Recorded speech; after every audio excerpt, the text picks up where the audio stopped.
Bayangkan, sebuah negara dengan lebih dari 17.000 pulau. Di satu sudut, kita melihat gedung pencakar langit yang menembus awan dan gemerlap lampu Jakarta yang tak pernah tidur. Namun di sudut lain, di ufuk timur atau pedalaman Kalimantan, seorang anak mungkin harus berjalan berkilo-kilometer hanya untuk akses air bersih atau sinyal internet.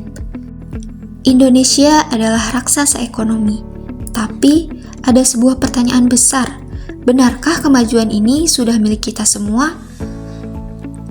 Secara statistik, kontribusi ekonomi kita masih didominasi oleh Pulau Jawa sebesar lebih dari 50%. Inilah yang kita sebut sebagai tantangan pemerataan pembangunan. Mengapa pembangunan cenderung berkumpul di satu tempat? Dalam ilmu ekonomi ada yang disebut dengan teori kutub pertumbuhan atau growth fold theory dari Francois Perroux.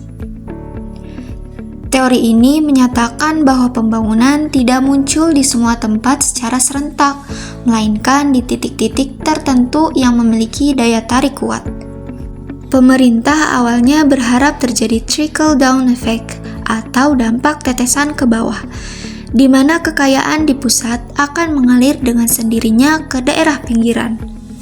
Namun, kenyataannya seringkali justru terjadi backwash effect, sebuah fenomena yang dijelaskan oleh ekonom Gunnar Myrdal. Alih-alih mengalirkan kekayaan, pusat pertumbuhan justru menyerap sumber daya alam dan orang-orang terbaik dari daerah tertinggal ke kota besar. Akibatnya, si kaya makin maju, yang tertinggal makin sulit mengejar. Untuk memutus rantai backwash effect tersebut, paradigma kita harus berubah dari Jawa sentris menjadi Indonesia sentris. Caranya melalui pembangunan infrastruktur masif di luar Jawa. Secara ekonomi, ini berkaitan dengan model pertumbuhan Solo Swen. Infrastruktur seperti tol Trans Sumatera, pelabuhan di Papua, hingga bendungan di NTT adalah bentuk capital accumulation atau akumulasi modal fisik. Tujuannya jelas, yaitu menurunkan biaya logistik yang mahal. Bagaimana kita bisa merata jika harga semen di Jawa hanya Rp60.000, sementara di pegunungan Papua bisa mencapai ratusan ribu bahkan jutaan rupiah?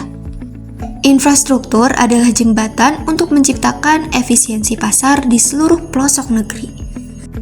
Namun, membangun jalan dan pelabuhan saja tidak cukup. Dalam ekonomi makro, kita mengenal Human Capital Theory atau teori modal manusia oleh Gary Becker. Sebuah daerah tidak akan benar-benar maju hanya karena ada jalan tol jika masyarakatnya tidak memiliki akses pendidikan dan kesehatan yang setara. Pemerataan pembangunan yang sejati adalah ketika kualitas manusia di Merauke memiliki standar yang sama dengan di Jakarta. Tanpa investasi pada manusia, infrastruktur hebat hanya akan menjadi monumen mati. Inilah mengapa peningkatan indeks pembangunan manusia atau IPM di luar Jawa menjadi harga mati bagi keadilan ekonomi. Pemerataan pembangunan bukan sekedar memindahkan angka-angka di atas kertas statistik.